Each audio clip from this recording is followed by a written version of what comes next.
You ever sit down to get work done? Somehow end up cleaning your entire room, watching 12 videos, and Googling "do ants sleep"? Yeah, same. How to overcome procrastination for real.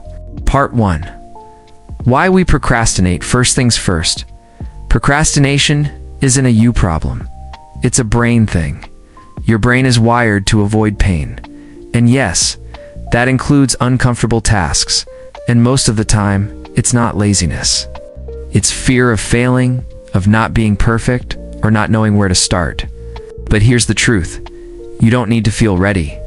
You just need to start small. Part 2. 3-step action plan. Step 1. The 2-minute rule. If it takes less than 2 minutes, do it now. Email reply. Done. Water bottle refill. Easy. Getting started is the hardest part. Step 2. The 10-minute push. Shoo.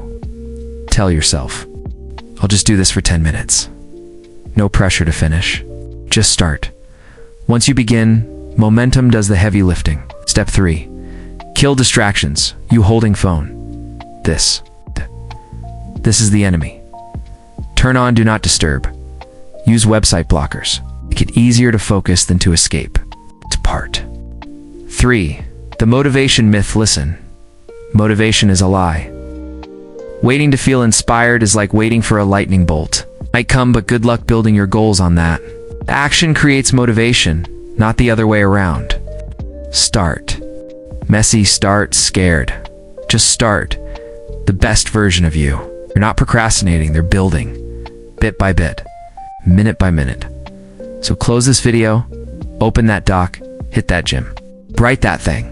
It's your future self is already cheering for you. If this helped, give it a like, share it with a fellow procrastinator, and subscribe for more no-fluff self-growth content. Let's build momentum together.